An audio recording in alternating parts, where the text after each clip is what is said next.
It's time! It's time! It's JFW time!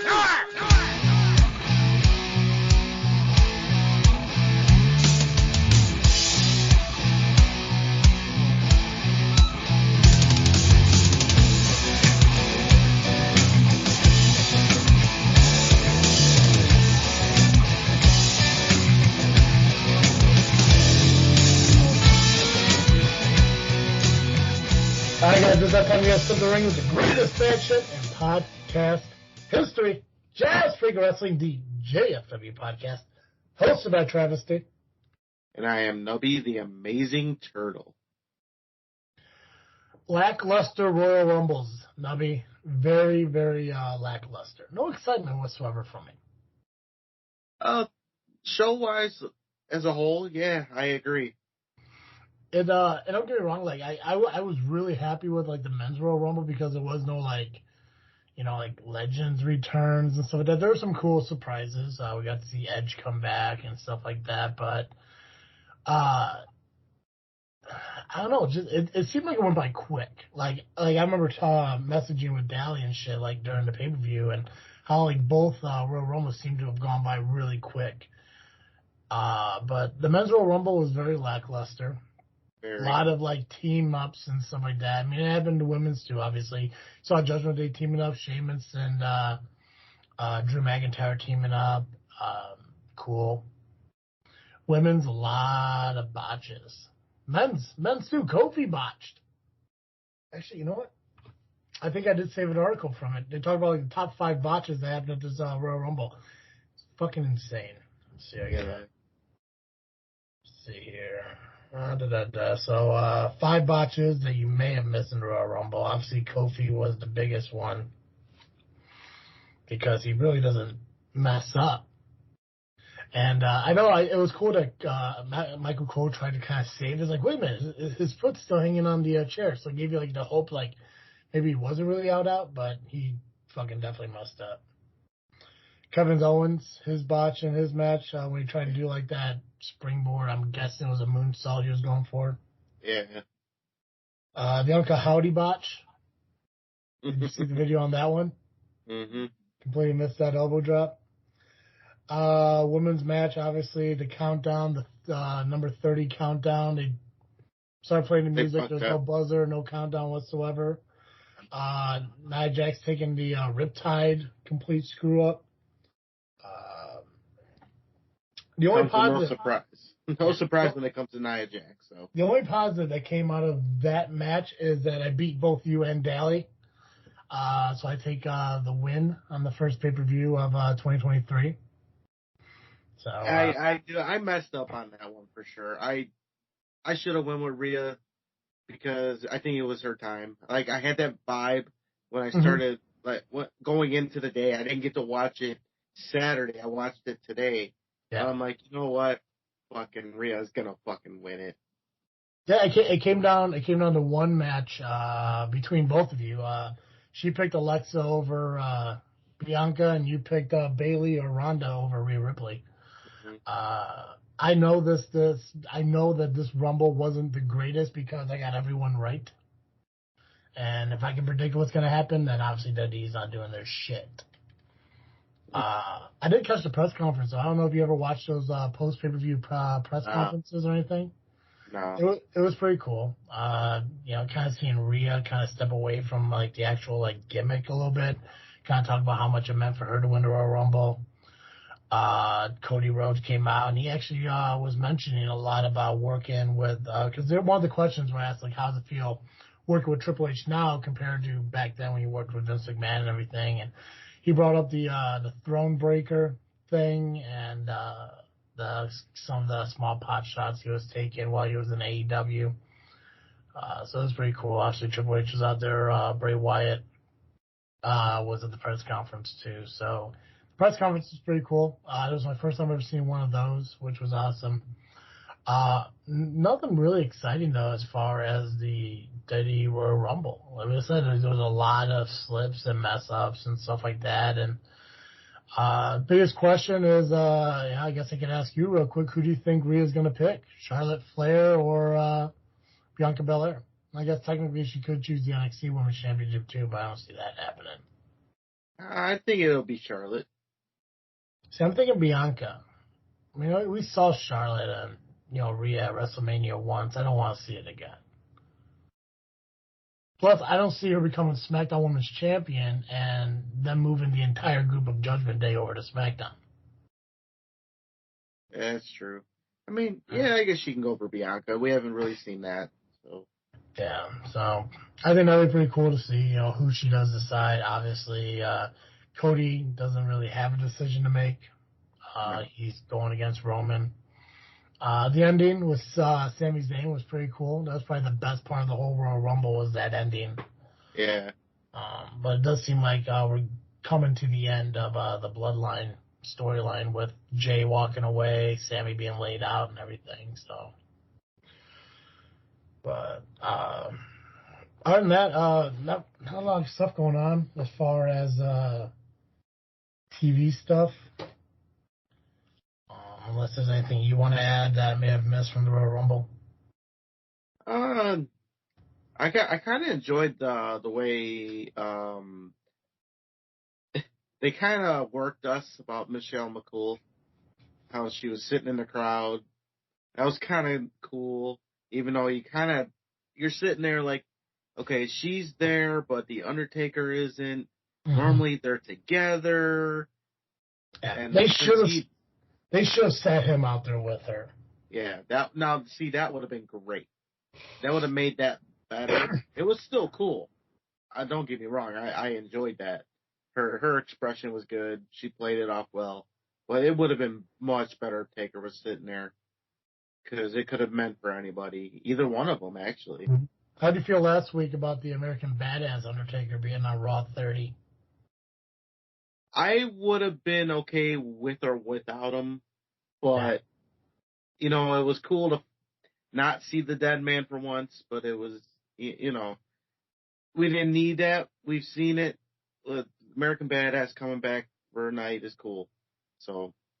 And we haven't seen that since that WrestleMania with AJ. So, I mean, I guess you can say it was more dead man American Badass. Well, he talked about in that Dead Man documentary they did after he officially retired. He talked about the Undertaker that he was against AJ Styles was a mix of the Dead Man Undertaker, the American Badass, and Mark Calloway, like that trifecta, or the Holy Trinity, or whatever the fuck he called it, the Unholy Trinity, or whatever, of the three together. But yeah, no, I've always been a huge fan of the American Badass Undertaker. I love biker gimmicks. When Chuck Palumbo did it, when they had DOA back in the 90s and shit like that, I've always been a huge fan of those gimmicks.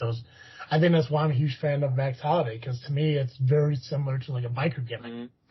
And it was the original theme song. Not forget that. God, that was good. Yep. Yeah. So nothing really else going on that I can think of. But so we're gonna dive into indie wrestling, do some little turtle indie talk here, because we do got a lot to go over. We got 2 results shows and 3 upcoming shows we got to talk about. Yep. Plus, I'm gonna respond to the Power Hour from last week. Ooh. But before we do any of that, I remind all you guys that this episode is brought to you by CarterComics.com, one-stop shop for all your comic needs, whether it be graded or raw. Carter Comics has it all. You can go to CarterComics.com, fill up your cart on their website, or go to their eBay account and purchase anything from there, and use the discount code FREAKNET, FREAKNET. It'll save you 10% on your entire order of comics, whether it be from CarterComics.com's website or from their 4 different eBay accounts that they kind of run and operate over there on eBay. So check them out. I'm not going to go into a long, drawn-out, goofy-ass fucking plug right now because we do got a lot to go through. So plain and simple, discount code FREAKNET, FREAKNET, save 10%. Discount code used at any time on any purchase. Doesn't have to just be a one-time use. You use it over and over and over again. So CarterComics.com, proud sponsor of FreakNet Studios and Just Freaking Wrestling. Hell yeah. Last week, Steve had a lot of guests on the Power Hour. Not just LIM, which was advertised. Also, I don't know if I'm guessing it's documented, it's well known. The owner of Rocket Pro Wrestling, Shelly. Is his last name Shelly? Yeah. His name's Bill. First name Bill. And his wife's name Shelly. Shelly. Yes, okay. That's what I thought. That's why I was getting confused for a minute. He made an appearance on the Power Hour. Gave a lot of praise to what Power Hour does for them, which congratulations, that's awesome. Well deserved. Steve definitely makes a presence for himself in the wrestling business, as well as him giving credit to C-Red on something C-Red told him a while back, which kind of motivated him to create what Rocket Pro Wrestling is. And obviously Rion for being a talent in the ring, and even behind the scenes, I know he does a lot. I don't see it as often as probably anyone else who works with him sees it, but I do know he does a lot behind the scenes stuff. So, excuse me. So credit's definitely there for them. Damian Singh was on there making an announcement for an upcoming match at Rocket Pro Wrestling, answering, I guess, some questions that were asked by both Steve and LIM. And then they get to a certain point in the show that you made known that I needed to pay attention to. And I did. And I listened to everyone on the LIM group who was there, even the known, the newest member of LIM who's no longer an honorable oos, if they want to rip off fucking WWE to do stupid shit or whatever, is now a full-fledged fucking oos if you still want to stick to fucking WWE shit. But out of the 4 LIM members, one person listens to our show. One person says that they listen to on and off. The other 2 fucking didn't. So Steve mentioned it, set me up for it. So now I could do what I love doing.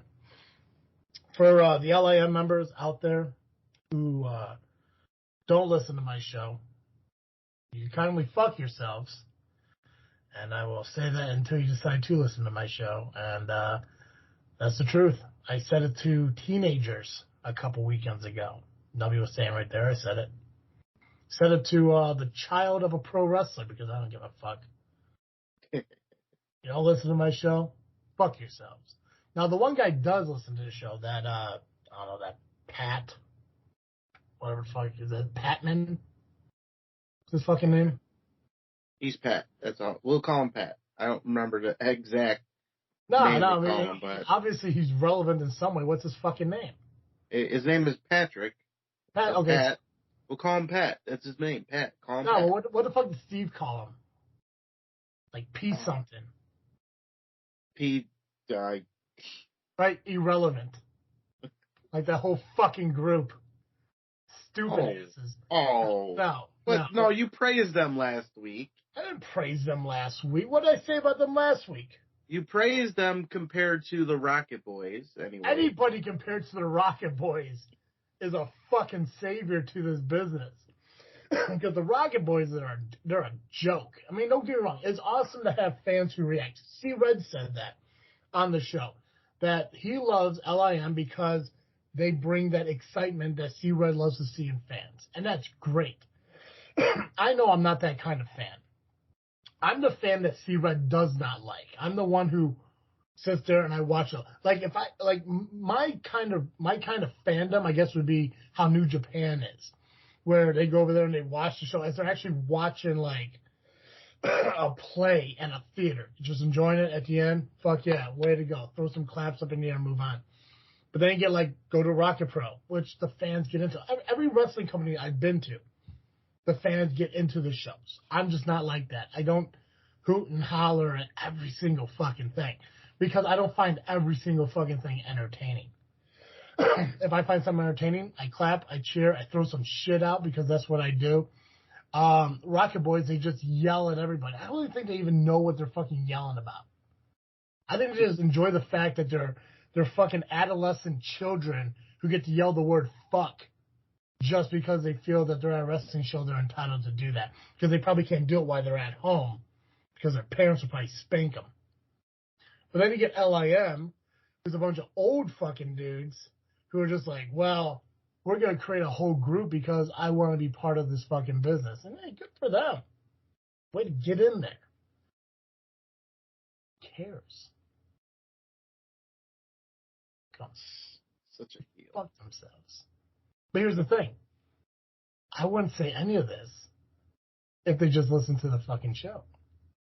Uh-huh. Because now, Pac-Man dude, whatever the fuck his name is, can now listen to this like he says he does, because he listens every single week. That's what he said. He listens to every fucking show. And then the fucking what's the other the kid, the fucking guy that has a stupid baby. What's his fucking name? I don't remember the name. Come on, you know the fucking names, man. I don't remember. Okay, I watched. No, you know. Don't act like you don't know who LIM is. I know who LIM is. Okay, I don't so know what are their names? I don't know their names. Like fucking, come on, you gotta know the fucking names, man. I They forget. praise the fuck out of you. You gotta know these people's names. They are just LIM together. I don't know them individually. Oh God. Well, okay. So you got the So Pac-Man says he listens all the time. The kid with the baby fucking says he listens once in a while, and then the two other idiots they say they don't listen at all. And I wouldn't say any of this if they just listen to the show. But what's exciting about this, and I probably shouldn't say this because I would love the publicity of it all. But I'm going to say this because they're predictable. I know what they're like. That they're going to hear this and respond to it and try to get some kind of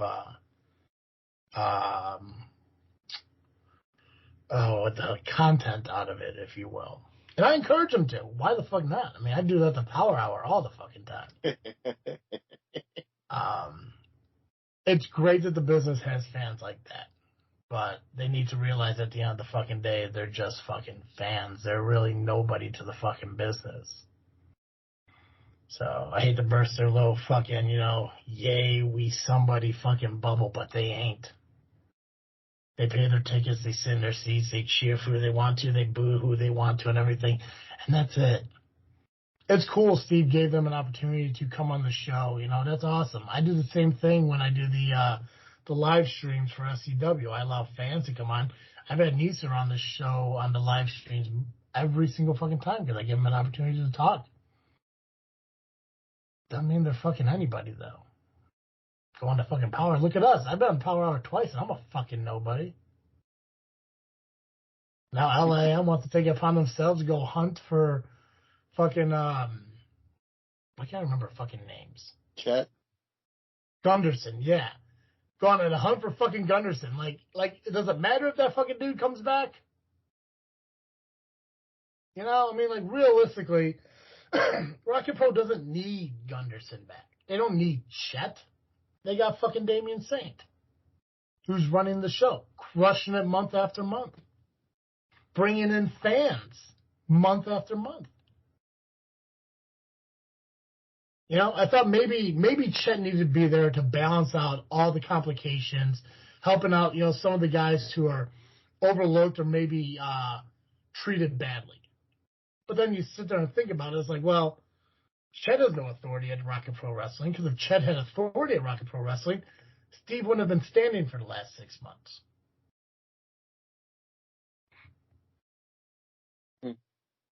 So Might be true. So awesome Power Hour, as always. There's going to be another Power Hour tomorrow. I believe, the next 3 episodes of the Power Hour, they're going to do a Rion appreciation show. It's going to be appreciation of different people. I think Rion's just the first one. Gotcha. So, another thing that fucking C-Red said that made me feel happy is that when they were talking about Southland Championship Wrestling, they mentioned the women's match. Not only that, the women's matches, and how it's rare to see 2 women's matches at an indie show. It's my idea. I booked that shit. So C-Red, you're welcome. Because they both were entertaining matches. I got the response, the answer that I needed. I guess not needed, but wanted from C-Red. I know Steve kind of worded it wrong, saying that I was like demanding answers, or that we were demanding answers from C-Red, which I wasn't. I was just asking. I was just looking for a reason on why C-Red came out and helped a guy that he kicked in the genitals almost a year ago. But I got my answer. Because C-Red's a stand-up guy, and I appreciate that. I love everybody over at the Power Hour. Fucking C-Red, Steve, Rion, the girl. They're all awesome. So, I'd say her name, but I don't know what she goes by. It's like talking to fucking Mick Foley, but you're not sure who you're talking to. You know, is it Russian Blue? Is it Cactus Rack? Because 2 weeks ago, every time, you know, Steve would say Russian Blue, or say Cactus Rack, he corrected himself to say Russian Blue. And then last week, he called her Cactus Rack through the entire thing, so I really don't know. So, Russian Rack, Cactus Blue, right? It's got a good ring. Both of them got a good ring to it. I know, because I'm fucking awesome. No, LIM, cool for the business, not for a company. So, you know, just take a step back and listen to my show, unless you want to continue to fuck yourselves. So we have a moment here of hold that thought. We have other individuals who don't listen to the show, but one person of the group does. But hold that thought, because we will bring that up later during Turtle Indie Talk. So wait, are you implying that because one person in LIM listens and the other three don't, I shouldn't tell the entire group of LIM to fuck themselves? No. You have every right. Because that's 75% of the group, Nubby. I found out yesterday there out of three different individuals, one listens to the show and the other two don't. But I will not mention that until we get into IPW results. Because that's when I found out. Gotcha. Was LIM at IPW? No. Oh, idiots. Oh, well, ain't that the pot calling the kettle black? 100%. I had good reasons not to be there yesterday. Thank you very much. Uh-huh. I did. But that's neither here nor there. Yeah, but Turtle, if you're ready, let's dive into some independent wrestling. Talk about we got results of Crash Tested Wrestling from Saturday, IPW from Sunday, and then you mentioned that we got 3 shows to talk about this coming week. Yeah. All right. So we'll start with Crash Tested Wrestling as we begin Turtle Indie Talk. Turtle Indie Talk. The official tit of JFW. All right. I should when I make your merchandise, I should just make a shirt that has just one boob on it. Put Turtle Indie Talk in the middle of it, right around the nipple. No, just one random fucking boob. And if you're a fan of the show, you'll totally understand what that is. I'll just put the above it, the and then one boob. Maybe I'll make that boob look like a shell of a turtle. Hey, right? That's not bad. Like a shell boob. But hi, you big boob. Talk to me about fucking independent wrestling. That's the first time I've been called that. Right. Well, it was a long way from an idea I got for merchandise, so. Perfect. Okay, cool. We're starting with Crash Tested? Yeah, Crash Wrestling, Crash Wrestling, Crash Tested Wrestling had a show and it was called Ground Zero. Now, real quick before you do begin, I want to interrupt you again. You're going to have to clarify this for me. Is this the first time that we're going to talk about 2 shows in one weekend where you are on both match cards? This may not be the first. May not be, okay. Because I'm trying to remember, because obviously you're typically on every IPW, typically. And usually you are involved somewhere in IPW, at least since sometime last fall or last summer when you kind of went over there and you hand-delivered a title for them. But I'm trying to remember if we've ever had a moment where we talked about one show that you were booked to wrestle on, and then the next one we talk about is also a show that you were booked to wrestle on. Actually, there might have been a few since we started with me on JFW, but I know one for sure back in November when we had Crash Givings for Crash Tested Wrestling, and then IPW was the next day. Okay, with Crash Givings, that was that gauntlet match, right? Yeah. Okay, cool. I'm on board. I just want to double check because it's exciting because 3 of the 5 shows we're going to talk about you're involved in some way, match-wise at least. Right? It should be. Should be. I think so. Well, I guess we will. There's only one way to find out. Yes, we will. I have to talk about it. Duh. Fucking All right. About it. All right. Crash Tested Wrestling had their show called Ground Zero this past Saturday at their new location. Let me just say this location is pretty cool. It's a giant, I want to say a rec center, but it also has big little, bunch of little rooms, but they're decently sized, I should say. Okay. Definitely bigger than the place we were just at in Hobart. Definitely way bigger. All right. The show started out with a Jay Briscoe tribute. We felt like it was the right thing to do. I think every independent company should recognize that. Regardless of how far out, but within the month at least, I think everyone should recognize that because this isn't a guy who went to like WWE and like made a name for himself there. He made a name for himself in independent wrestling. When you look at it, like the highest echelon he reached was AEW. Right. And that was only for a brief period of time, unfortunately. So when you think about it, like he was independent. Independent wrestling lost a talent. Yes. Obviously, it sucked, like, for example, like an Eddie Guerrero passing and stuff like that. An active wrestler in Diddy's. Any wrestler, anybody sucks losing. Mm-hmm. But I think Jay Briscoe impacts independent wrestling more than, when Eddie Guerrero was to pass away and he was a WWE guy. So I think when it comes down to those passing away, I think every independent wrestling, at least, till, the next couple of weeks, should have some kind of remembrance of them. Yeah. All right. First match, D'Angelo Steele took on Michael Pierce.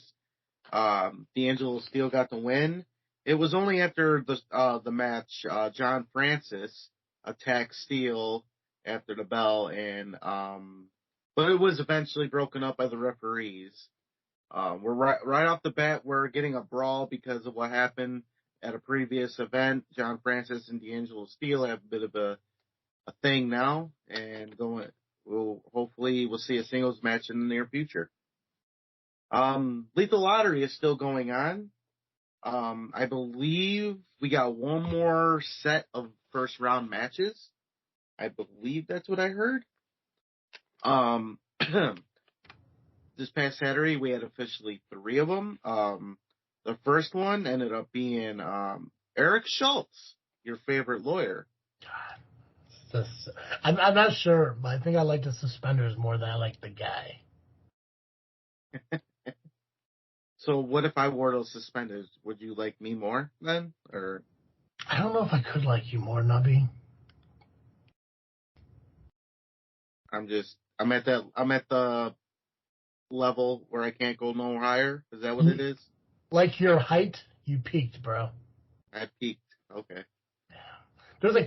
There's a salary cap on your value for me, and you've reached it. Seems. And I guess it depends on how you look at it. Take it for what you want, bro. I do like Schultz. I think Schultz is a great competitor. I think he's a great wrestler. I think he dresses very nicely. But ever since he came into SCW as a general manager of High Voltage, I just had to deal with more legality bullshit. Like, I know they're trying to find loopholes to get themselves into fucking, like, you know, High Voltage championship opportunities and stuff. And luckily, a lot of the stuff that we have in place kind of prevents them from, like, nudging themselves into it. But, yeah, between him and Freiberg, it's just one headache after another. Which I guess there is something we can mention towards the end of the show. I'm going to wait till the very end. Because obviously SCW is not happening for a couple more weeks, so we're not going to talk about that match card right away. But there is an announcement for that show that we couldn't make tonight because it's a very near and dear proud moment for me. So, but that's going to be towards the end of the show. All right. Well, Eric Schultz took on a rookie newcomer, Jared Estrada, and Eric Schultz won. Now, let me just remind everybody that this lethal lottery is hand-picked out of a hat by the fans. So none of these individuals know that they're facing each other. Eric Schultz went out to that ring, and he didn't know who his opponent was. It could have been anybody. Yeah. So, again, Eric Schultz took the win, and he advances into the second round of the lethal lottery. What do you know about his opponent? You say that he's a rookie. He's not well known. He's got a bit green, but he did give Schultz a run for his money. Came close to winning. Where's he training out of? If I heard the conversation correctly, or as I was part of it anyway, he came from Project Revolution Wrestling. Okay. So, yeah. Gotcha. I was just curious. I mean, obviously, you know, we're looking for the future of independent wrestling, and it's always interesting to hear about the new people. I mean, that's why I took a big shine to fucking Muggsy James and the Bro Bros. Yeah, I'd say you, but you're old. I know I'm old. I'm old and bald. Yeah, that's as right, the workhorses keep on telling me. That's right. Yeah, but I mean, come on now, look at the workhorses. Just wait till we start talking about them later. Jared Estrada is a big guy, actually. He just, come on, it's Eric Schultz. Cameron was out there. I mean, there was no chance of Jared winning with the help of Cameron. So, and Schultz is a dirty lawyer. All right. Next lethal lottery match. First one to get to the ring was yours truly, Amazing Turtle. Yeah, you had a tough fucking opponent though, bro. I did. My opponent ended up being Mike Strong. Right. I was when I saw him coming out, heard his name, I'm like, shit. I think I've seen Mike Strong wrestle. I know at least once at Southland Championship Wrestling. I don't think he was at the IPW show I was at though. No. So I've only seen him wrestle once, and yeah, he's a powerhouse dude. He's not a huge dude, but he's a powerhouse fucking dude. You want to know how powerful he is? I do. I'll tell you. So he had me in a waist lock. Motherfucker picked me up. How'd that feel? So you've been to Six Flags, right? Yes. You've been on the giant drop, right? No, I'm too big for that shit. They won't let me on shit like that. Well, imagine you're on the giant drop and the thing is going up, and you're like, you feel like you're super light, right? Yeah. Well, for the first time in my life, I felt like I was super light because Mike Strong picked me up, and I felt pretty high in the air. And even though he's my height, it still felt like I was up there for a while and really high. But when I came down crashing hard. I anticipated on him turning me a little bit, but no, he just picked me up and then dropped me down, and I landed right on my ribs. I gotcha. But eventually you picked up the victory, and it was a good day. No. Unfortunately, I lost this match, so I will not be advancing into the tournament. How long is the tournament supposed to be going for? Timeline-wise, it could end January of next year. Oh, wow, okay. Well, with us doing every other month, it'll end a little later. I get that. So yeah, Mike Strong is a strong dude. It wasn't a fast-paced match, which was a good thing. We mostly amateur wrestled a bit. Mm-hmm. We also made Rion Skills laugh his ass off a little bit.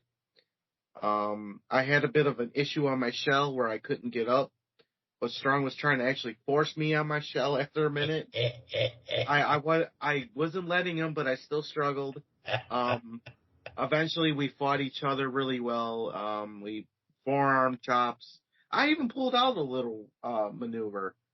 He went for a hip toss. I blocked it, and I went between his legs and fireman's carried. I was almost going to flip into a pin, but I just couldn't get my ass over, so I just went for a pin. But yeah, Mike Strong was the better, and competitor in this match. He beat me with a spear. Got me right where he hurt me in the beginning of the match, so I wasn't about to get back up. So Mike Strong, congratulations on the win. Much respect to him. No beef. Yeah, but he advances. So who knows who he's got next. Next match is the Chris Miller Gauntlet. Is this real quick? Is this tournament bracket posted anywhere? No, you would think it would be, but maybe I have to talk to somebody about that. Ooh, maybe General Manager Steve Marin, you are the commissioner GM guy. You should post a bracket. Maybe we'll make the bracket. Now I got to remember who's all in it now. Well, that could be your job.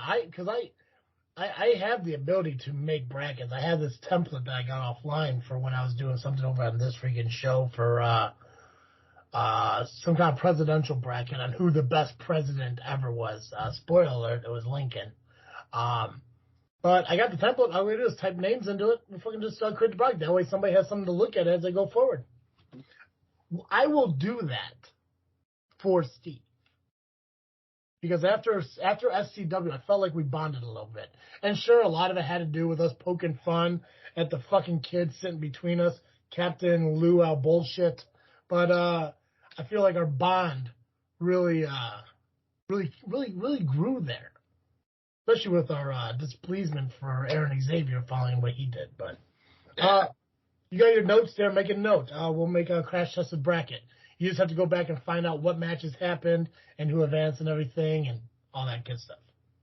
You would think it would be my notes from before, but I don't know where they went. Oh wait, I was throwing those notes out. Oh, you were? Fuck yeah, good times. Well, how many people are supposed to be in this? How many first round matches are there supposed to be?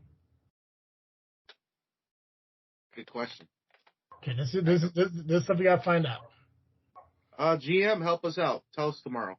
Yeah. Send us some messages, and I'll make sure this show goes out exactly on time, like it's supposed to, and not fuck up like how it happened last week. I found out what happened, by the way. What happened? I set it all up on Podbean. I did the show notes and all that, made the title and everything, scheduled it to be put out. I never attached the show to the fucking post, so it released at 5 a.m., but there was no show to release with it. Show notes and everything there, and everything was good. I just never attached the fucking show to it. So, 100% on me. I did everything right, but the one important fucking thing. So, perfect. But I'll make sure it's up there so Steve can fucking watch it as he eats his half a grapefruit and fucking juice in the morning. I'm assuming he eats. Steve looks like a half a grapefruit breakfast kind of guy. All right. Next match, Chris Miller was in his gauntlet. It's the High Society gauntlet. Every member of High Society has to go through this gauntlet, no matter what. So Eric Schultz was first. He lost his. So Chris Miller's next. So I can assume that Nick Diamond will be next. And don't forget, we still got Cody James. He still has to go through his, and Cameron. Yeah. So I'm looking forward to that because it's, as of right now, it's still official. I am in that gauntlet along with Steve. As of right now, card subject to change. Chris Miller did not succeed in his gauntlet. The first two matches he had, first was John Francis, who obviously got distracted by D'Angelo Steele, retaliation from earlier in the event. Mm-hmm. Then Chris Miller defeated with no problem against Sean Danger, obviously. But he could not beat Jay Thunder. Jay Thunder beat him in the third round of the gauntlet.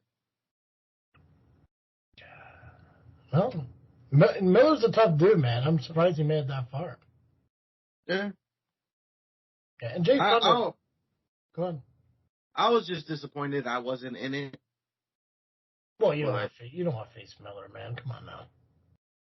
I've been wanting a one-on-one match with him for so long. I get that, but dude's such a powerhouse, and you just got done facing Mike Strong. You know, why put yourself through all that heartache? Come on now. Well, I wouldn't want to face both of them in one day. That's what I'm saying, right? If you were a fresh fucking turtle, hell yeah, I think you could hold your own. But I mean, come on, you just got fucking done facing Mike Strong, and you're thinking like, man, you know what I would love to do? I'd love to be in a gauntlet match after doing that. That'd be awesome. No, have your one match, then recuperate because you had IPW the next day too. Come on now. Yeah. I get that you want to get in the ring and wrestle, Nubby, but don't put your health in the line. You know, come on now. Yeah. Speaking of health, in the next lottery match, the final lottery match of the night, Nick Diamond, Chasing Destiny champion, took on the returning Fallout Ace Bradley. You are familiar with Ace Bradley. Am I supposed to be? Or is that you asked me because the name doesn't ring a bell? You remember the Plague? Nope. You don't remember the Plague in SCW? That was during my hiatus. So you don't remember them basically assaulting Little Hunter? Who hasn't assaulted Little fucking Hunter, man? Come on now. No, I remember hearing about it because I know it ended up being like basically a fucking Nightbreed reunion to face the Plague. I just wasn't there during that time. Okay. Well then, Ace Bradley is back in Crash Tested Wrestling. He was unannounced. He was not. He never even shared the flyer for the show. He was a top secret. Obviously, this was Jed Williams' doing because he's trying to take out high society, and this is the best way to do it. We just had BOWW back in November, and now we got Ace Bradley, so this could be, the reuniting of the Plague. But will that be for sure? Could this just be one night? Well, actually, it won't be just one night for Ace Bradley because he defeated Nick Diamond. So he ended Nick Diamond's streak. Obviously, the title wasn't on the line, so he's still the champion. But Nick Diamond is no longer on a winning streak due to Ace Bradley beating him. And Ace Bradley beat him so bad that Nick Diamond bit his own tongue, and a piece of his tongue went in his beard. That's so gross. It is. Poor guy. Renee Van Peebles took on Vega Venom. This went to a double countout. They both beat the crap out of each other in and out of the ring, and they just couldn't get back in the ring, and they actually fought back to the through the curtain too, pretty much. And then the main event, it was for the heavyweight championship. Miles Mercer, the champion, taking on Marshe Rockett. Marshe Rockett wins. Unfortunately, it was by disqualification because Miles Mercer decided to slap the referee. Intentionally? Yes. Oh, fuck yeah. Where was C-Red during all this? He was not in the house. Oh, good call. He unfortunately had other obligations to attend to. Hey, man, I wouldn't want to be in the middle of that ARC versus Soul Toucher fucking situation anyways. Yeah. So the referee actually let some things go in this match. Mm-hmm. When Marche Rocket had the win, it was Renee Van Peebles that literally got in the ring and hit Marche, but the referee let it go. And now, in normal fashion, it should have been a disqualification there. Yeah. But the ref wasn't going to have that. But Miles Mercer saw his plan wasn't working, so he went with plan B and slapped the referee himself, and that's when the disqualification happened. God, it's so pathetic. The ARC is pretty pathetic, aren't they? I feel like they kind of cheated the fans out of a great match. Well, Marche said he's not done with them. Oh, I wouldn't. I'd believe that 100%. I think he would definitely, want some kind of retribution for that. Definitely. Because, it's one thing, and I don't know Marche as well as other people do, but from seeing him over the years, if you were to beat him clean in the ring, I think he kind of let that go a little bit more than, just basically stealing his opportunity to become champion. It's true. Yeah. All day. All day. Yep. All right. So that was Crash Tested Wrestling. They return March 25th for Lucked Out, which features the Rumble, which is the Heaven Through Hell match. And we will talk about what Heaven Through Hell means when we come to it. So we'll see you in March. So the venue that they're at now, is that going to be their new home venue going forward? Yes. Awesome. Good for them. There's a lot of parking. And I think there's a Wendy's nearby too, so that's good. Oh, Wendy's. A lot of places that you can eat before the show if you don't want concessions. They got nachos? I don't know if they had nachos this time. How the fuck do you not have nachos? I don't know if they did. I wasn't paying attention to anything. That was the one thing. That was the one thing that I was slightly disappointed about when it came to IPWs that didn't have nachos at the concessions. They did have like hot dogs and they had walking tacos, which is weird to me because like I grew up with a walking taco. Have you ever had walking tacos, Nubby? Yeah. Let me ask your opinion. You make a walking taco. What are you using? What kind of chip? Fritos.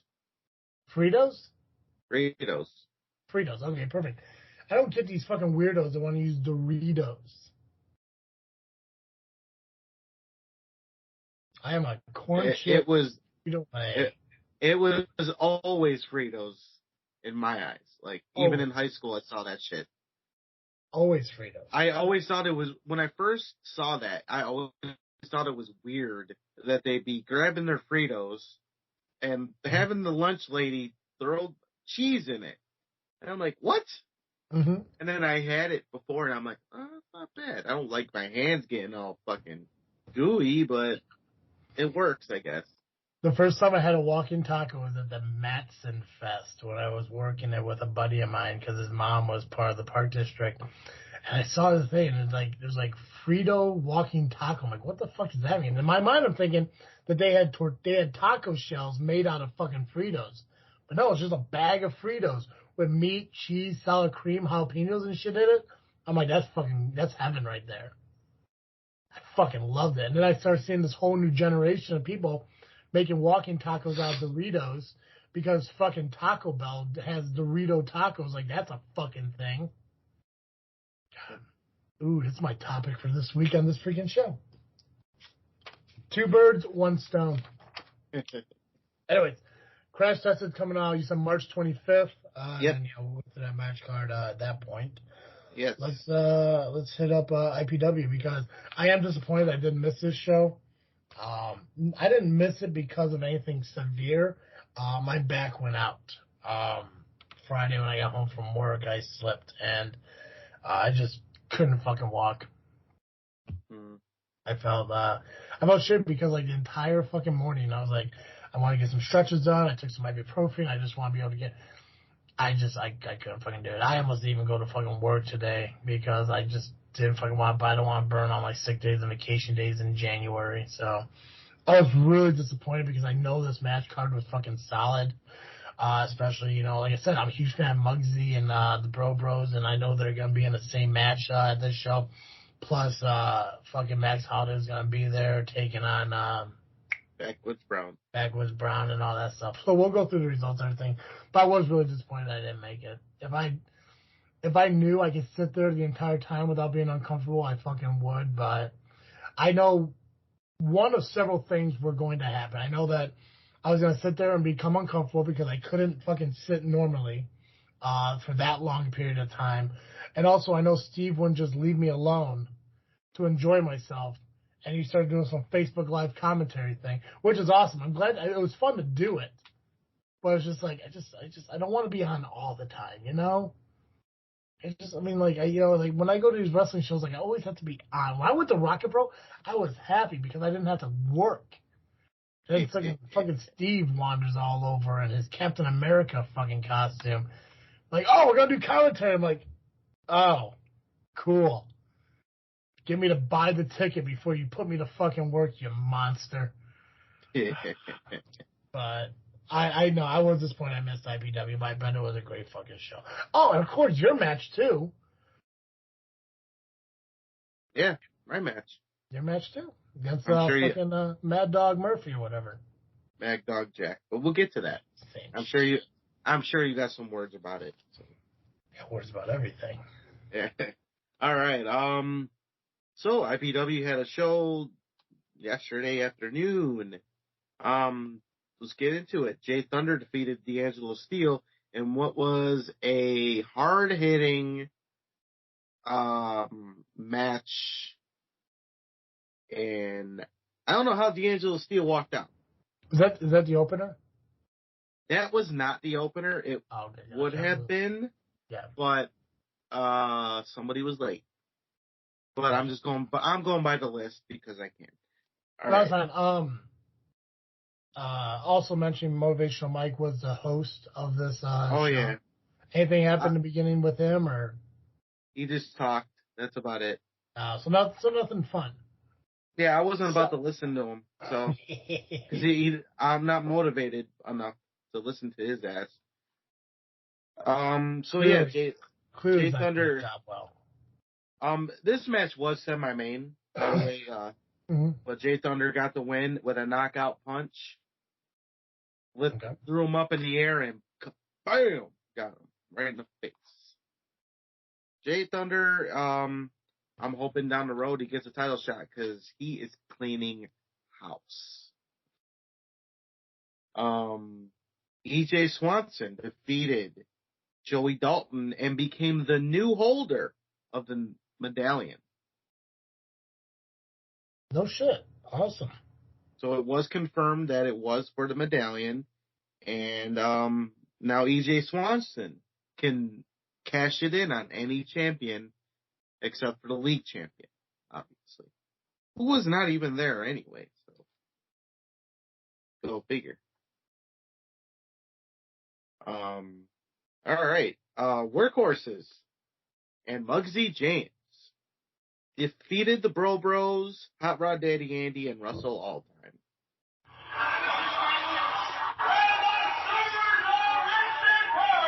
Look at that palm print on his face.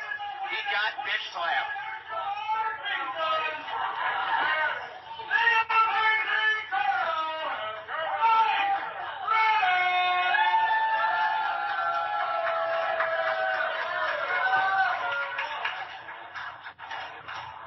It's fantastic, bro. What do you call you? The Amazing Turtle what? It's Amazing Turtle Mike Brennan. Why the fuck would he say Mike Brennan? because that's the name of the character. I know, but why not just call you Turtle? I don't call you Mike Brennan. Well, because that was my referee name too. So I'm pretty sure it was Nubby Jones. Nubby Jones partially. How many fucking names do you need, bro? Dude, Nubby Jones was a different generation of. God damn it. That was then. Where are you entering from? So, okay, back in December, the building had a bit of an issue. Okay. And our locker room was in the bar. So their bar, tentatively, right now is in the main area where the show was. Okay, so where the bar was when I was there is, okay, gotcha. Yeah. I'm looking at this, I'm like, where the fuck are you entering? Gotcha. Yeah. Well, we'll get to that because I'm sure you're gonna wonder why I went back into the entrance. I'm watching this a little bit. I'm not because I don't want to play more out loud. You know, you guys can catch all these shows on. Well, I guess they're Facebook Live, but I think they also release them on YouTube, right? Not necessarily. We kind of get them late. They'll post the thing in the chat, and then it's up to us to upload them. But we're hoping in the future we'll get them on YouTube all together. But it takes time. You know, Nubsters, not to take away from other people's content, but if you get these videos, we can upload them onto JFW for you. We can make a playlist of Turtle fucking matches. I mean, you're a part of the fucking, product that we're doing here and everything. So if they send you these videos and you send them over to me, I'll get them uploaded onto YouTube for us and make you a Turtle playlist on JFW. We'll have to work on that. Yeah. I'm here for you, bro. Let's talk about the match card. We're getting too far away. Yeah. All right. So, again, the Workhorses and Muggsy James defeated Bro Bros, Hot Rod Daddy Andy, and Russell All-Time. Speaking of the work. Who picked up the win? Was it Muggsy James? It had to have been. I don't remember. Had to have been, right? Fucking had to have been. But I mentioned this earlier, how you had to hold that thought, right? Yeah, about who listens to the show. One member of the Workhorses listens to our show. The other two don't. And one of those two said because he doesn't have the time. I have it. One of them says they listen to the show. How often do they listen to the show? He said all the time. And which one is it? Is it the mouth breather? Mikey Peterson. I don't know which one that is. Which one is that? Is that the one that comes out and like flexes his bicep all the time? No, that's DP3. Is that the one who says he doesn't have time? No. He didn't say anything. He just said he doesn't listen. But it was Wade Evans who said that he doesn't have the time. Wade Evans? Mikey Peterson is the one with the creepy mustache. Who's the one that does the bicep? That's DP3, Dave West. And he doesn't listen to the show. He doesn't listen to the show. Okay. And then the one with the creepy mustache, which one is that? Mikey Peterson. And he doesn't listen to the show because he doesn't have time? No, Wade Evans is the one that doesn't because he doesn't have time. God. Peterson is the one that says he does all the time. Awesome. Let me find a picture of the Workhorses because keep doing what you're doing. I don't want to deter you because we do got a lot of shit we got to talk about and we're 58 minutes into this, but go ahead, man. You keep going. All right, DJ Disaster. More or less defeated Motivation Mike, even though it wasn't much of a match, but it was then Russell All-Time jumped DJ Disaster, but then DJ Disaster was also saved by an unknown person who I thought was EJ Swanson, but I could have been mistaken. All right, so real quick, okay. So the one who does the bicep thing doesn't listen, that said nothing about it. Right. The one with the dark hair. Yeah. He does listen or he doesn't listen? He doesn't. That is Wade Evans. He's the one that says he doesn't listen because he doesn't have time. Yeah. So the one person who listens to our show looks like the weird fucking uncle of the two kids. Exactly. I'll take it. I mean, hey, a listen to listen. So, hey, congrats to you, fucking Uncle fucking Hermie. But the other two, fuck themselves. All right. Back to you, bud. Amazing Turtle, which is me, defeated Mad Dog Jack. We battled it out in the beginning. We were beating the shit out of each other. It was then I used my head. I kind of got distracted just a tad, but then I saw Jack come at me. I just pulled a Samoan Joe and moved out of the way. I did see that there was some interference happening in this match. Yeah, Greg Knight tried to interfere 3 times. I went for a swing on the second time, but he did his job. He got out of the way, and then I got attacked. But later, I got the win. I knocked him down finally. Mm-hmm. And then at the end of the match, I said that I dropped the baggage. Now I want to get my title shot, so let's go. And hopefully things start moving up for me. Just out of curiosity, too, because I'm looking at the live here just a little bit. When you wipe your feet before you get into the ring, you do that intentionally, or is that a force of habit now? It's actually something you're taught in school. I just didn't know if you did it out of habit or you mentally know what you're doing, because I know a lot of things that's kind of happen out of habit. I just didn't know if you just... Well, it became a habit. Well, the fucking dude just fell out of the ring. Oh, hell, I'm sorry, man. I'm sorry. Go ahead. So it is something they teach you. It's like a respect thing. You wipe your feet before you get in the ring. Yeah. It actually was pointed out to me years ago that I wasn't doing it. When I was refereeing for PCW, one of the fans called me out on it, and I never knew I wasn't doing it. Gotcha. God, look at the genius here, man. Because this dude was propped up against the post, and you're thinking like, oh, Nubby, don't run at him. He's gonna duck out of the way. But you knew that, and you pulled him away from it. Good call, bro. Fucking got the Dusty Rose atomic fucking elbow there. God, this fucking guy. What up, man? Look, you can put him up to the live camera now. Oh, hell's well. Anyways, go ahead, Nubby. I'm sorry. I can watch your match later. Yeah. Nobody wants to listen to me watch a fucking wrestling match right now. So. I mean, we could do a watch along one day. We should do a watch along one day. I mean, you were doing that on this freaking show with the politician crap. Yeah, we're doing it for the next 2 episodes too. Because I really want to dive into how fucked up this state is. It is. Politicians are fucked. Right? Spoiler alert. So far, it's bad. Oh yeah. See, dude, let's get together the top 10 matches of fucking Turtle, and we'll watch along them. Okay, I like that idea. Maybe we'll make a JFW Twitch, and we'll just fucking do fucking like indie watch alongs over there or some shit. That'd be cool. Get a Twitch account, Nubby. I technically do. I just gotta remember the password. See, you're a tech savvy guy. Figure it out. Yeah. Speaking of things, Damian Gray. He defeated TW3, who answered the challenge. I think so. But I learned a fun fact about TW3. Yeah. Were you at Elite Pro when there was a guy who had a golf gimmick? It sounds familiar. Yeah. Part of the Soul Touchers. Ended up being C-Red's nephew. Yeah. Thomas Walton III. Yeah. That's TW3. That's TW3. I just learned that.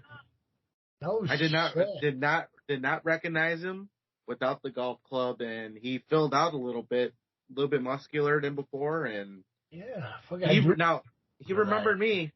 He recognized me. Yeah. I just didn't recognize him. But I heard a conversation he was having, and they were talking about it. So it's pretty interesting. C-Red wasn't there, and he didn't get to see his nephew, who's evolved. Yeah. Good guy, though? Good guy all around? Very good. Very good guy. Does he listen to the podcast? I did not talk to him about that. How do you not talk to him about that? It was a short conversation. You should be talking to everybody about this, man. I should be. What I gotta do, remind me for the next time I see you, I gotta get you some JFW business cards. Now you tell me. Oh, I've had them forever. I could be at shows, giving them out. What's wrong with you? Oh, hell, I got the whole stack that, actually, you know what? Now that I mentioned it, I think see? Look at that. Well, then. Yeah, got the weekly pro wrestling podcast. Got our email, our Facebook, our Twitter, our Instagram, our YouTube, the website for merchandise, our Patreon, and also it's got that stupid little code thing on the back that they can easily find our website just by clicking on it. Podcast available on iTunes, Google Play, Spotify, Podbean. Man, yeah, I gotta get you a whole stack of these. We should be talking to everyone about our podcast, man. We should be. Max Holiday promotes our podcast out when he's at wrestling shows?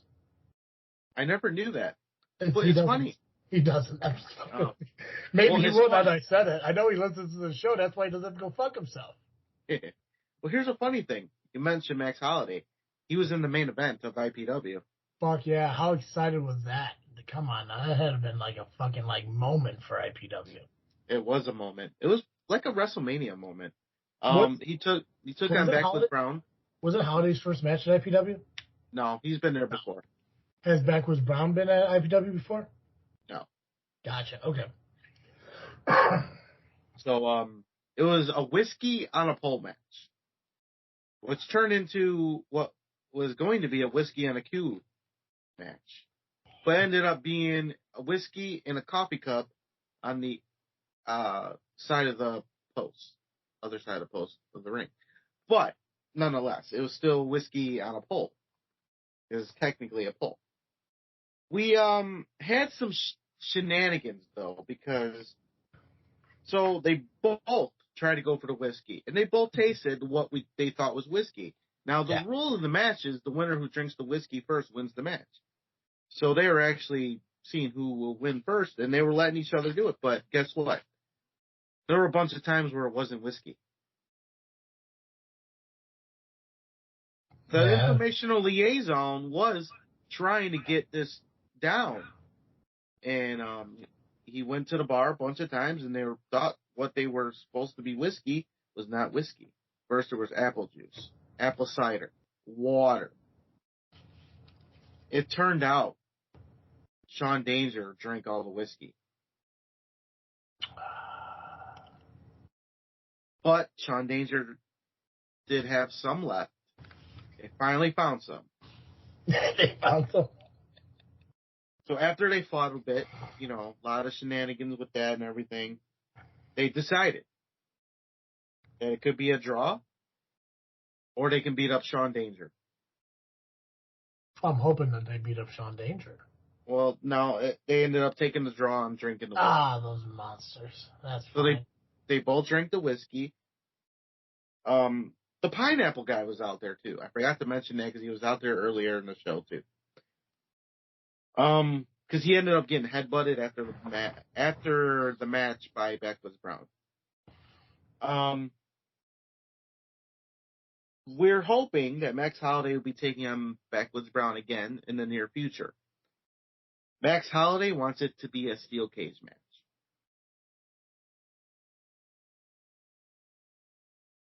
Is that possible in that venue? I think it could be. Yeah. The cage doesn't have to be super high. I don't see either of them trying to climb out one either, so. True. It was known, or it was said that they'll be given what they want, but there's always a catch. And we all went home after that. Sounds like a good show, man. I hate that I missed it. I really do. It was a phenomenal show. The fans were totally into it.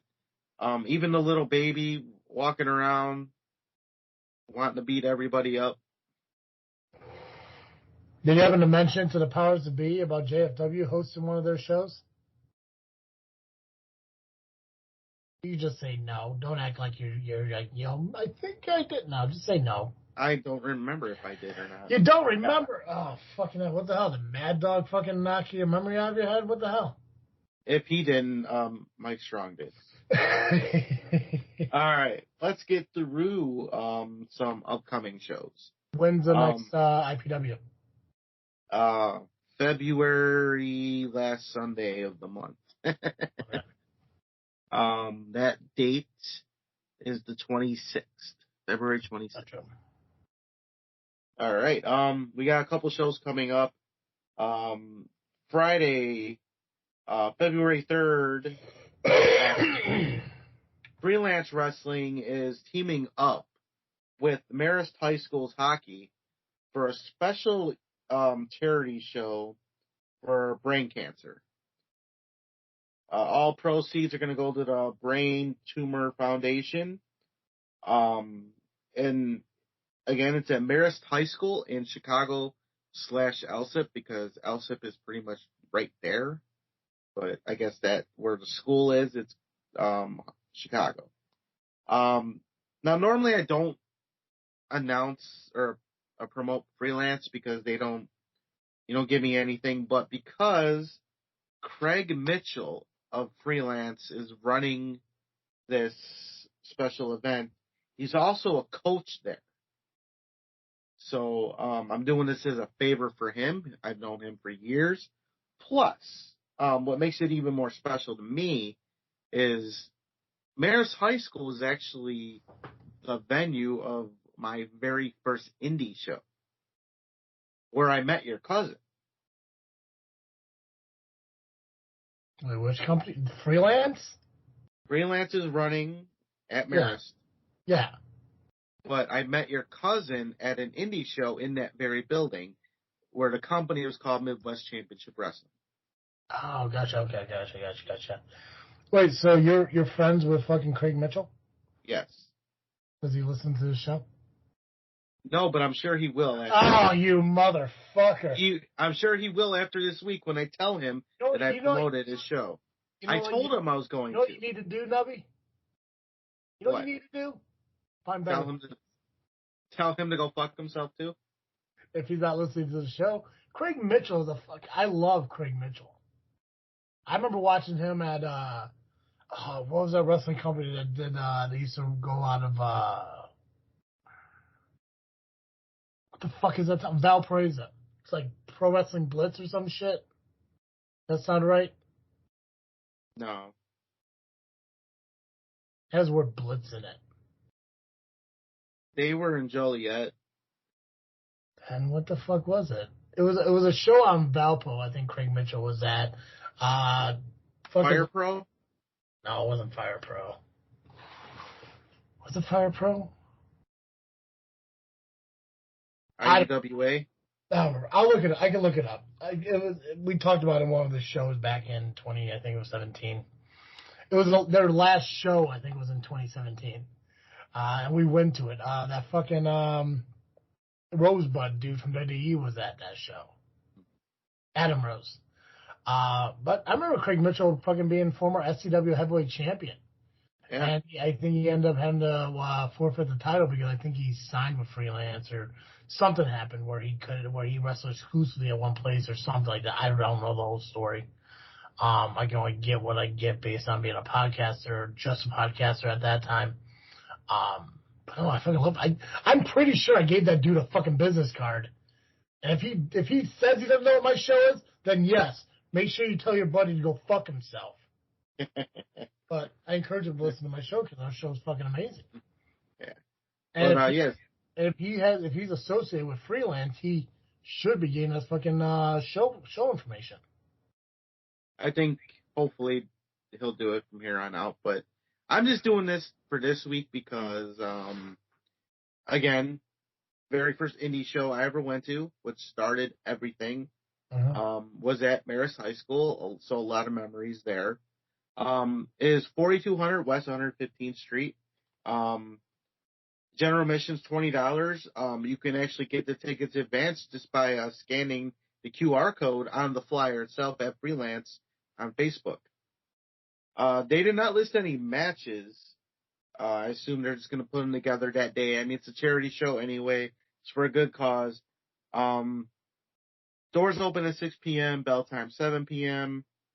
Scheduled to appear, GPA, Craig Mitchell, Acid Jazz, the Bang Bros, Storm Grayson, Trevor Outlaw, Isaiah Velasquez, Kylie Ray, and Mojo McQueen are scheduled to appear.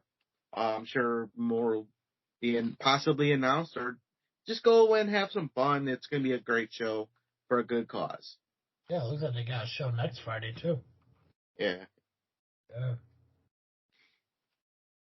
All right. I got that out of the way. We got POW a little bit to talk about. However, you cannot go to the show if you don't have tickets already. Sold out. Congrats. It's sold out. And guess what? It's not because of Chris Hefford. Of course it's not. Come on now. They never sold out when Chris Hefford was in charge. No, never did. Hell no. Oh, fuck no. God, no. Come on now. He knows that. Special. He's no Damien Insane, bro. He's no Damien Insane. But he's also not Dazzling Donnie, who is the special general manager for this show. Ooh. That's true. They didn't mention that. They did announce that the last episode, or the last show. Yeah. Yep. But, I'm just going to go run down the card anyway, so you can be interested in watching them when they post them. IPA will be defending their tag team championships against Bad Hombre Cartel with Sandra D in their corner. For the Midwest title, you got Kazile taking on Mason Perks. Acid Jazz will be taking on Mateo Valentine. BMI will be taking on the Bone Daddies, which is Trog and Moondog Murray. Scott Spade with his girlfriends Tiny and Mistress Misery will be taking on Chuck's Deluxe. Eric Freedom will be taking on frontman Jay Scott. And then, now I'm really confused by this. There's a Keys to the Kingdom Royal Qualifier Battle Royal. Now, I thought they already had this Keys to the Kingdom thing happen. I think it was just a qualifier. But why was it announced that Eric Freedom is the key holder? There's more than one key. I don't know. Dude, as far as I know, fucking Hunter Payne still has a fucking key. There was only two. And he cashed them in. No, there's three. There was only two. Okay, so then he lied to me. Whatever, but he said there were three because he did one for the POW Championship for Holiday. He did one for the tag titles for IPA, and then he's got one more for the one title Kazal has. No, there was only two. No, three. There were two. There was Three. only two, unless Three. I was lied to. Three. One of us is being lied to. Oh, spouse. I don't even know who I can fucking get in contact right now to fucking prove you're wrong. There were only two. We had this discussion. Pause a second. Let's see if I can make this fucking work. I know for a fact this fucker ain't gonna answer, but we'll fucking try it anyways. If he does answer, I'll be fucking impressed. But he never fucking answered me. What the hell is this? Who are you? I don't know. Ask him if they listen to the podcast. Oh, wait. Never mind. I know who that is. I've seen that person before. They listen to the podcast? I don't know them personally, so I don't know. I just happen to see that person. Find out. I'm not going to find out yet. This is the kind of partnership I have with SCW. My phone calls don't get fucking answered. I'm pretty sure it's three keys, though. God damn. Well, I tell you, this fucking dude, every time he calls, I gotta fucking answer, but God forbid, I fucking call. What's he doing? Oh, it is 7 o'clock. He probably is just finishing, that motherfucker. He probably went to bed because he's so fucking old. Yeah. Anyway, so yeah, that will be POW this weekend. Unfortunately, nobody can go because the tickets are sold out. Well, you can still go to the venue and hang out in the bar and maybe hang out with the wrestlers after. So I'll give you that. I'll give you that information anyway. It's at T Wood Bar and Grill, 1051 North Wooddale Road in Wooddale, Illinois. Tickets are sold out. So just go and have fun. Why not? But if you don't want to go there to have fun, but you want to see some wrestling, I have something better for you. Very important. It's probably more important than that other shit. Sorry, I'm not supposed to hate them anymore. Yeah, we're friends now. Come on now. We're friends now. I had that conversation with Steve on Saturday. It's like, well, we're friends now. Hasn't been explained why, but we are. Rocket Pro Wrestling Yeah. returns this Saturday for Cupid's Carnage. Are we going to get struck by Cupid? I sure hope so. I'm tired of being alone. Wait, I already got somebody, so I don't need to be struck. God, I feel so sorry for her. Me too. All right. It is 700 Theodore Street in Joliet, Illinois. General admission tickets are $15. Front rows $20, and all at the door only. 4 p.m. doors. Bell time is 5 p.m. Want to get into the match card? Are you ready for it? I'm as ready as I ever be for it. I'm ready to be wowed. Are you feeling it? Here's my thing about these match cards, Nubby. I don't look for match cards because I'd love to hear them coming from you. Now, I know of one match that was made by Damian Saint over on the Power Hour. Oh. So I'm excited to hear what Damian Saint has put together for this Saturday. Because I bet it's fucking gold. It is. Well, I guess I should say that I didn't write it down, but I have it in memory. Forgot to write it down. Maximus Orion, the Intercounty Champion, will be addressing the crowd sometime during the show. All right, let's get to this match card.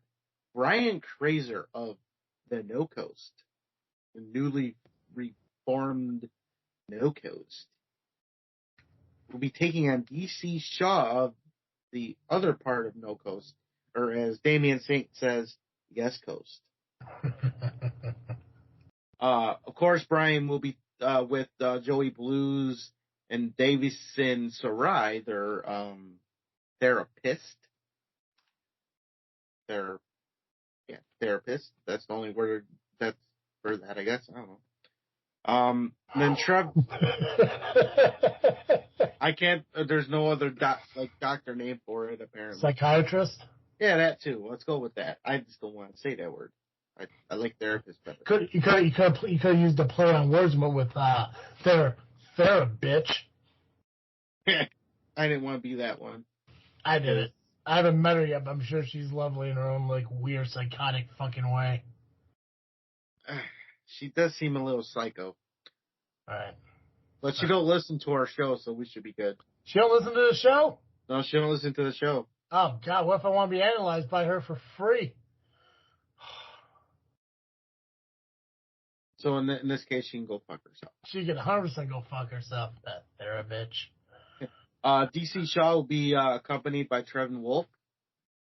This match should be good. It's No Coast versus the Yes Coast, or East Coast, West Coast, North, South, East, West Coast. I don't know.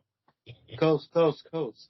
In a fatal four-way, it'll be Shaq Jordan versus the debuting of Diesel Trax. Yes, sir. That's awesome. That's awesome. Versus Hot Rod Daddy Andy versus Rockin' Rivera, former Chicagoland champion of Rocket Pro.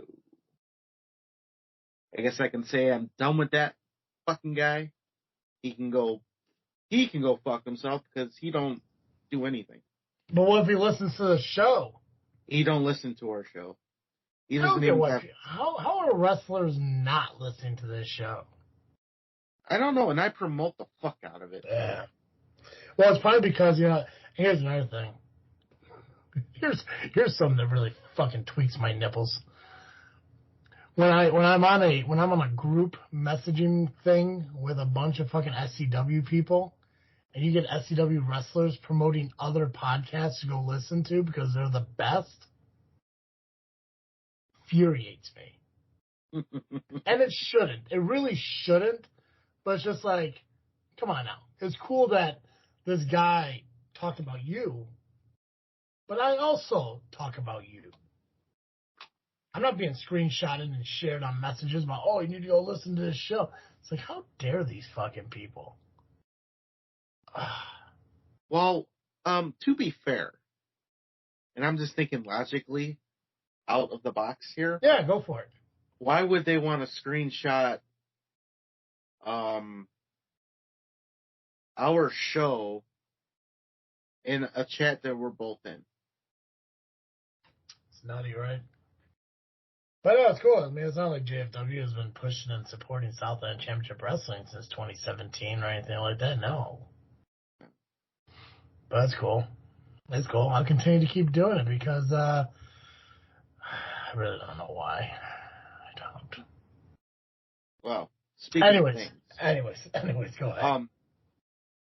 A member of those damn Coyotes, Connor Hopkins, will be taking on Bucky Collins, who, in a way, made his debut at Rocket Pro, who, I guess he was the masked man attacking Christian Rose lately.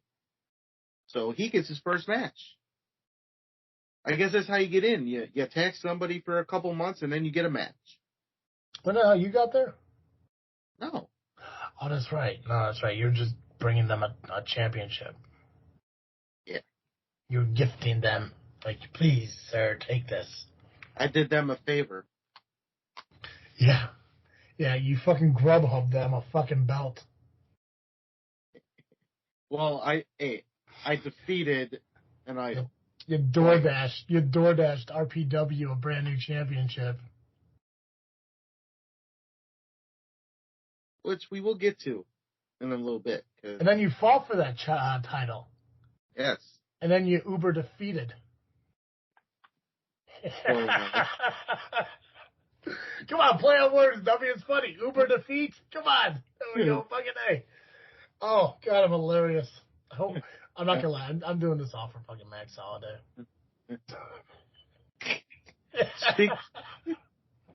Speaking of those damn Coyotes, Berna and Deschain will be taking on the tag team champions again of the Idols, Damian Gray and Johnny Nye.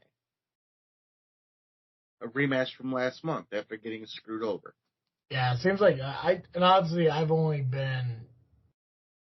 known about what happens at RPW. I mean, we've talked about it for months and months, but my first show was 3 months ago, whatever the fuck it was. So it seems like the heat between the Coyotes and the Idols are actually starting to grow a little bit more. It's been a thing for a while, though. Gotcha. I mean, obviously there's a lot of heat going on with the old dude and Steve and all of them, but like it seems like that's separate than what's going on with the remaining Idols and the Coyotes and all that stuff. It kind of seems like they're fuck, what the hell is that? They're ramping up, like the way they're doing business at Rocket Pro about like lashing out at fucking everybody. I think it's gonna end up biting them in the ass because you can make a couple enemies here and there, but when you start making a couple enemies on top of a couple enemies on top of a couple enemies, then you find yourself outnumbered.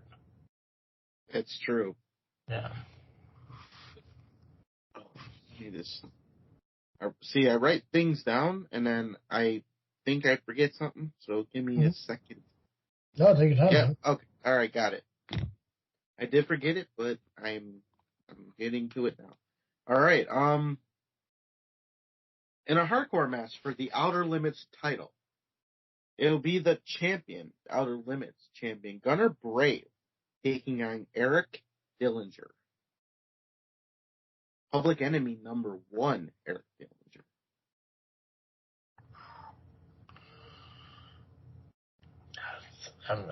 It's a good match card, bro. Yeah. It gets better and better. Oh, it's only going to get better from here. Because you're going to love this. You will have a special interest in this match. Because it will be undeniable in a 6-man tag. Good. Which is Ryan Matthews, Mm-hmm. Devin August, and Skylar Reed. I assumed led by Damian Saint, but I don't want to assume. Don't not assume, going bro. to assume. Yeah, you know what they say about people who assume, right? No. Yeah, you make a Steve out of you and me. They'll be taking on Aaron Stone, the briefcase holder, and two special partners. Yeah, see, he found partners. And you guys were worried it was going to be a handicap match. Well, it most definitely isn't a handicap match now. See? Because you are going to love who the partners are. Oh, you know who they are? I know who they are. It was announced. Oh, it was announced. Well, share it with me, buddy. It will be Team Whiskey Bent, which is Brandon Blaze. And, you ready? I'm fucking ready. I know it's coming. Max Holiday. Fucking Max fucking Holiday. God, fucking perfect. God, I gotta go home Damien Shane. I forgot to request my front row seat. Oh, shit. Oh, no. I have to go home Damien Shane. I do. Oh, yeah, I'm gonna do it right now. That's exciting. I mean, good for Stone for fucking picking, like, the elite, pun intended. It was announced at the show, the last show. Hey, I had a missed call from fucking Hunter Payne. How about that? I want to see if it was like a minute after I fucking called him, too. I'm going to try it again. But anyways, keep talking. Because he won't be able to hear you, so. No? Go ahead, keep talking. All right, so it was announced at the last show. It'll be Chris Logan versus Flash Harris. We have not seen Flash Harris since he lost the Intercounty title to Maximus Orion. Don't forget, he's an idol. Seems like everybody's an idol. I'm not. Can I be an idol? Surprised you're not. I could be an idol. Maybe. I mean, you're Damian Saints, boy. I'm sure you can pull some strings. Right? I know people. Is this going to be a phone tag type of night? Probably is. But if he doesn't answer this time, then I'm moving on. God, this fucking old man. You know what's weird, though? Okay, so I've been talking to fucking Hunter Payne for going on 6 years now, and I still don't got this motherfucker's phone number. Still trying to fucking call through fucking Facebook Messenger. Oh, hell's bells. No, I don't want to be a fucking idol. I don't know. Fucking people are just fooling themselves. Fuck no. That's right now. I wouldn't mind being undeniable because I know I fucking am, but, you know, what the hell? All right. Two more matches to talk about. Now, normally I would save the heavyweight title for the main, but I'm going to save a certain match for the main because I think that's more important than anything right now. So. Okay. So it's your match card, bro. You put it in any order you want. Damn right. My match card, my fucking segment. I am putting myself over. Who's gonna yell at you, man? Fucking, come on now. Come on, yell at me. Come on. What are you gonna do? Come at me, bro. Come on. Come at me. All right. So, in a fatal four-way for the RPW heavyweight title, it'll be the Chicago Bear Hug Steve Michaels versus All Day Marche Rocket versus the former champion Christian Rose versus the current champion in Quinn Whittock. That's awesome. Yeah. Quinn, you know, so we talked about it last week a little bit about Quinn's appearance on the Power Hour. Dude's got a huge future. I think actually him being fucking Rocket Pro champion right now is going to fucking benefit that company a lot. Like 100%. And you can really thank Damien for that. He's a champion everywhere anyway, so. Fuck yeah, he deserves to be. All right. The last match I'm going to bring up is for the RPW Chicagoland Championship. Is Kevin Cade, the champion, who just won the championship, along with Roxy Hart and Joey Raw, be taking on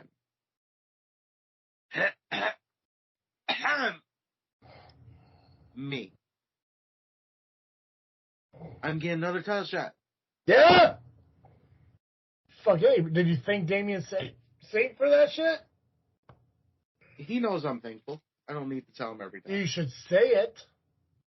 Thank you, Damien. God, I think it has to do with JFW. I think JFW did that shit. Because we talked about it. We encouraged that shit. Fuck yeah. That's right. And I'm going to pull some stuff out of my shell for this match. Some things that I have not done in a while. My confidence has been boosted a bit thanks to my match with Mike Strong this past weekend. I think now it's time to finally step up my game. Well, you also gotta, figure out, you're gonna be out there alone, but your opponent won't be. Am I gonna be alone? I think so. We're gonna bring out that fucking lush that you were with at the show I was at. What the fuck? You gonna walk out there with fucking sleepy fucking dwarf? Fucking Steve gonna come out from behind that fucking commentary table and stand in your corner? Come on now, man. I think after what happened last month, I think I have a certain young lady who does commentary might have my back. And my shell, if you will. Yeah, I just mentioned Steve. What the fuck? No, not that one. Oh. He can't go anywhere near Joey Roth, so... I'm pretty sure he can. I think they voided out that fucking restraining order the moment he, went on. I don't know. All I know is I just want you to be alone. I pray for you, Nubsters. I do. I hope you do get your champion. I hope you win the championship. I guess I can't technically say get it back because you weren't recognized in Rocket Pro as being that champion. And I think it's shitty. But, hey, man, fuck yeah. Well, hey, I won't be alone. You'll be there. Yeah, I gotta see if I get my front row seat. I don't know. This fucking Facebook Messenger isn't ringing because I had another missed call from fucking Hunter as I was staring at it. It's fantastic. So I don't know if it's even ringing on his fucking end either. But anywho, where's Damien Saint at? There it is. I'll message him later. Actually, I'll message him later. I want to fucking focus on this. Is there anything else independent wrestling wise we need to talk about? No, but next week we'll have the results from these shows, and we will have ARW and Dreamwave to talk about because they both have shows on February 11th. Excellent. Guys, I mentioned that SCW's show isn't for another couple weeks, but there is an exciting moment that has come across, an opportunity that came across my desk that I feel I can share with you. And as far as I know, as of right now, as I'm saying this is definitely booked. It's definitely going to happen. The High Voltage Championship will be put on the line in a match for the first time since Me Hooks won it at Hallowmania back in October. Mm-hmm. And Huey will be defending the championship against none other but a trainee from the Southland School, Johnny Chaos. What? Yeah. What kind of cockamamie bullshit? What? You should be excited, man. The title is going to be defended by a high voltage guy. A trainee from the school is getting a title opportunity against Meat Hooks for the High Voltage Championship. His debut match into the business. You got to be excited for something like that, man. Come on now, right? No. Don't be mad. Don't be upset. This is exciting news. A homegrown talent from Southland Championship Wrestling is going to go after the title that Me Hooks is holding on to, that has been holding on to for so long. I'm trying to work it out to where you ref that match. Think of the honors, man. How awesome is that? Don't look at me all angry and shit. I got called up and said, hey, think this kid's ready? And I said, yeah. This is exciting news. This is the beginning of the next generation of wrestling, man. Don't worry. I'm still working on your title shot. It's a process. Just gotta give it time, baby. Give it time. You got a title shot this weekend. You're good. It's a process. I do feel bad that you thought I was talking about you, though. Should have known. Come on, Nubsters. It's a good opportunity for a young kid who's getting into the business, man. And let's face it, his first match against Mijos. Do you think he's gonna win that shit? Thought we earn opportunities around here. Apparently not. Listen, man. I was asked a question by upper management, yes or no. And to be honest with you, I want that fucking title defended. I fear that if I said no, he wasn't ready, that they weren't going to put that title on. Man, I only have so much responsibility right now because I still got to build myself back up, in the face of my boss, who I love very much because he's a great guy. Don't worry, we're working on you.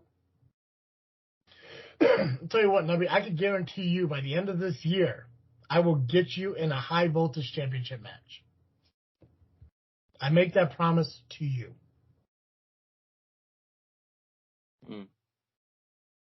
Yeah, well, good. Sure. Okay.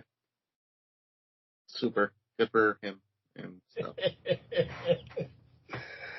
Is there anything else we got to talk about? I mentioned it earlier before we recorded. Yeah. So, we saw the return of Lacy Evans on SmackDown. We did. And she's getting some backlash because of something she did as a character in professional wrestling. A heel character. Yep. It was on Twitter, obviously, because Twitter is such a cesspool full of crap of people who think they know shit but don't know shit. She's getting backlash because she went up to what I can assume was a mentally challenged kid, or could be an adult, but you can't assume that it could have been an adult, just mentally challenged. I don't feel that she was wrong. Was it? No. Could it be wrong in a way? Sure. In today's world, yeah, it could be mean, but she's a heel. She went up to him and put her hand up, and then took it away. And, ha ha, whatever. Yeah. I couldn't tell what she was saying, but it doesn't seem like she said anything. But people are giving her shit because she did that. I'm like, okay, people, when are you fucking people gonna grow up? Heels are meant to be hated. Is it easy heat? Sure. I mean, yeah, it's a little mean to do something to someone who's mentally challenged. I get that. But it's not like she went up to him and called him the R word. She's not being extremely overly ignorant about it. She went up and put her hand up and took it away. What is the fucking problem, people? Yeah. Roll the fuck up, get your panties out of your wad, and just worry about things that are more important in life. Stop going on your Twitter and being part of the problem. Yeah. Lacy Evans did what she thought was going to draw heat, and guess what? It did. But here's the funny part. The person that she did it to actually was laughing. So the joke's on you people. Stop it. And if you got a problem with what I'm saying right now, you think she's wrong, I'm going to tell you right now, you can come at me, but I'm just going to tell you how wrong you are. Yeah. So, seriously, just stop it. Stop being ignorant fucks. The one thing that people got to realize, especially about what she did, people want to look at it like in a negative way. It's like, oh, she mocked, or she, messed with a kid who has mental disabilities. But when you look at it from an actual true pro wrestling fan's perspective, is she created a moment for that person that they're going to remember. Exactly. That she acknowledged the person. If it was anybody else, nobody would have cared. But because it was a special needs person, I don't know the proper terms. Go ahead, correct me on whatever I'm using wrong. A special needs person, because it was that, all of a sudden people want to develop cancel culture all over again. But if it was somebody else, they all just would just boot her and move the fuck on like it was every other day. But the fact that she chose somebody, just chose a wrestling fan, and made a moment for them that they're going to remember now, is a pretty cool fucking thing. And I mean, obviously we know Lacy Evans has kids. You know, we know that she's a mother, and I'm sure like every other wrestler in the business, to an extent. I'm not saying every fucking wrestler in the business is, you know, a saint or a compassionate person. But when you watch like some of the behind the scenes stuff that has to do with her, is she's very involved in like, you know, charities and benefits and all this other stuff. And she's actually a decent person and takes time out for her fans when she does. You gotta look at it in the aspects of she created a moment at a pay-per-view with millions of people watching, and she acknowledged somebody that probably wouldn't normally be acknowledged. Right. So it's, you know, no, I don't see anything wrong with what she did. She was a heel. She did a heel thing. So what? Mm-hmm. Just because the person had a certain, you know, is a certain way, all of a sudden, you know, you can't include them in that shit. Shame on you people for that. You know what? That's true. Shame on you for, you know, assuming shit like that. You're the ones that need help. And it's funny, someone also commented on that same post on Twitter, Cesspool, that they hope that WWE made it right for that person. Why is it WWE's responsibility to make it up to that fan when that fan left and it wasn't even that big of a deal? It's not, like I said, she did not make fun of his mental disabilities. It's not like she used a homophobic word or a racial slur. She put her fucking hand up and took it away and left. Yeah. What is the problem? Yeah. I can understand people would be in an uproar if like he had a sign and she tore it up, if she shoved him, knocked something out of his hands, but it wasn't. She did to him what any fucking uncle does to a 3-year-old fucking niece or nephew. Right. It is nothing but a way to get a little bit of heat, and it makes a moment for somebody. You know, it's like that's what wrestling does, to make a moment for everybody. But yeah, no, I think people who are attacking her for this, I think it's unfair and I think it's idiotic. I'm hoping to God that she's not taking it personally, that she's just letting the trolls be trolls. And I'm hoping that WWE isn't going to take an action against it for any fucking reason. You know, I don't think so. I don't see much of it. They shouldn't. Right. If they do, then there's a problem with the business. And again, it's not WWE's responsibility. And okay, and say maybe as a babyface, and I saw that happen, maybe I'll make it up to him by being the babyface and give him something, or just a real high five. And I'd be using it to my advantage, but I'd be taking a little bit of a shot at her.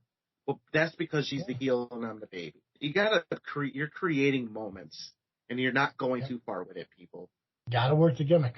You people on Twitter or any other social media, you are the problem.